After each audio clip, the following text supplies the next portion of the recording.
Hey, it's Marty here. I've got the part 2 to the channel. I just shared about how I started from a website to become a YouTuber, my single parenting, how there's no grandparents around, aunties, uncles around, and my wife had an affair and took off on me, and I had to take care of a disabled child with hearing loss, which later we discovered just recently that she's also autistic.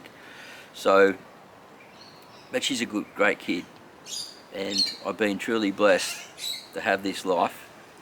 But it hasn't always been easy, and I was forced into becoming a YouTuber because I didn't have another choice, really. It was, I have to stay at home as a single dad, take care of my daughter because there's no family around, and so what else can I do? So I was like in the first story I shared that I started a website over in learning SEO in Thailand. I was teaching English at the time. I had a surf school that got washed away with a tsunami before that, and had to reinvent myself. Ended back in Australia, taking care of my daughter as a single dad, and no one around really to help because everyone's too far away. And that was my choice because I like living here in the Northern Rivers area, and I'm living in Mullumbimby, just outside of Byron Bay at the moment, where my friends and everything are.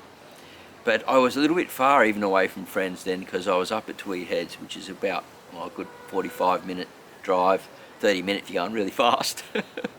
And yeah, I didn't really have a lot of help. So I knew that I had to stay at home for my daughter, and I was still working sort of behind the scenes. I was on a single parent pension until one day she turned about 7, and I was making a little bit of a side income at that time, and Centrelink's called me in and gone, sorry mate, you got to give up what you're doing, you got to start looking for a full-time job, they're going to cut your pension off. And I think she was 5.5, and they said, yeah, by 7 it's all gone. And I was like, okay, righto. I said, okay, so I'll let you know, I've got no grandparents around, there's no aunties and uncles around, there's no one really to help me other than the Brighter Futures program that's helping me at the moment, and they pay for some of my daughter's things, such as, you know, some education and going to preschool and stuff. But she would be there if I got a full-time job. She would be there from 7 in the morning to anywhere from 5 to 6 o'clock at night, and she doesn't seem to make many friends. We hadn't figured out she was autistic by then yet, and we didn't even know. We only just figured out that she had hearing loss. And she's, you know, she had a one-on-one friend, Callum his name was, I remember. She got along pretty well with at preschool, but that was sort of it. I didn't want to leave her there 5 days a week, and I didn't know what to do. I was a bit beside myself, and I got a bit angry at the Centrelink guy at the office and said, it's got to be a better way. He goes, I don't know, blah, blah, blah, blah, blah, and just kicked me out the door, and I was so mad, so frustrated. I didn't know what to do. Anyway, I just prayed about it, reached out to the Lord about it, and he come to me and said, hey, you need to get into becoming an entrepreneur. You're not too bad at business, you've run a surf school before, you've had a couple of little markets where you've sold to food to restaurants and things, you know, so you've got a bit of an idea how to run a business. And I got really lucky, well, blessed, because my daughter says there's no such thing as luck. There was a program where you could actually get paid by the government the same amount of money as what you get in Centrelink, so not much, but you didn't have to pay back any of your earnings if you started making money. You got to keep all that and put it back into the business. And it was I think at the time it was a year. I can't remember if it was 3 months or a year. I think it was a year. Yeah, it was a year we had to study. And I studied Certificate 4 in Small Business. And I remember when I applied and I told the lady in my application, I said, I'm a YouTuber and I've got this website and things like that. And she denied it. She goes, no, you won't get into the program. And I said, well, how about this? And I really forced it on her. Like, she was like, I was gone, mate. There was a big line of people. A lot of people wanted to get into this program. And I said, I'm really good at SEO. I can rank stuff from 1 in the top 3 in Google, no problem, for search engine stuff. I'm really good at it. I've been doing it for a few years. I believe I could do it for other companies as well. And she said, write something out for me and hand it in, I'll let you know. Anyway, I wrote it out, I handed it in, a business plan. I got in, I was like, yes, yes, yes, yes, yes, yes. One step closer to being at home, staying and taking care of my daughter, and entrepreneurship. So, I was still doing Marty's Garden as well, because I didn't want to give that up. Still YouTubing. I started a little SEO company, and I started getting some clients. It was going good. It's going good. It's, you know, like I was pretty happy about it. And so I was teaching myself SEO through the Marty's Garden channel and YouTube and things like that. And so the small space gardening website had been sold, and I was getting better at it. And I had a few clients. I was getting them ranked.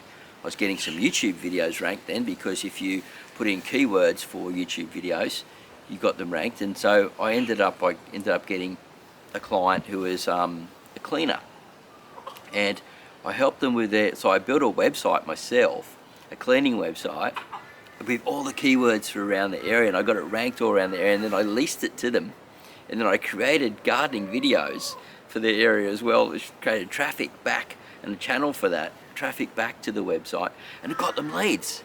And that was one of my first ones that I'd leased. It was $250 a month, I think, at that time. Sounds cheap, but that was like 15 years ago. And yeah, and I built off that, and so I was using YouTube to drive traffic to a client, or to my own one that I owned and that I leased, and I put their phone number in there, and they loved it. And when they forgot to pay, I'd just turn up, they'd just give you the money, and it was all good. And I ended up getting a few of those sort of going, and it was working, you know. This YouTube stuff was coming together. Now you can still do that today. You can use these long tail keywords, such as, like, an example would be in Bangalore, which is not far from here.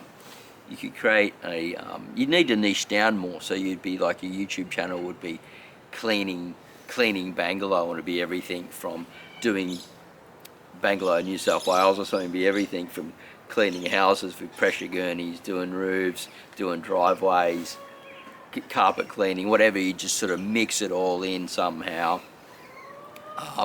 Or you would just be sort of carpet cleaning. You'd be doing carpet cleaning videos, and then you would sublet it to someone who does carpet cleaning, doesn't have time to make all the content and things, and you still own that content, and then you can just change the numbers and things on it. So that system still really works, but I'm not doing that today. I'm not really interested sort of in that. Where I'm at today is creating content for Marty's Garden, and that's sort of shifted a bit, so we're going to get to that on the shifts of how that's changed through time. And I did a North of Byron one, which I just changed the name from, for those who surf, North of Byron, so that's one channel, which was monetized, and I let it go. Silly me, that's a whole other video in itself. If you want to hear that, let me know in the comments box down below. And then I've got actually this one, which I haven't started a name for yet, which is crazy because I'm shooting videos for it. I haven't got a name for this channel yet. It'll come. It'll be here by obviously the time it's out. And so yeah, 3 channels, and the 4th one, which is North of Byron, sort of not working. And the other one's called Mullumbimby Lifestyle, which is all about this local area around here, and I'm toning in on that lifestyle around this area, the simple living, and taking people all around the area and stuff, because it's beautiful here, and sort of ranking and owning that keyword for Mullumbimby, Northern Rivers sort of area.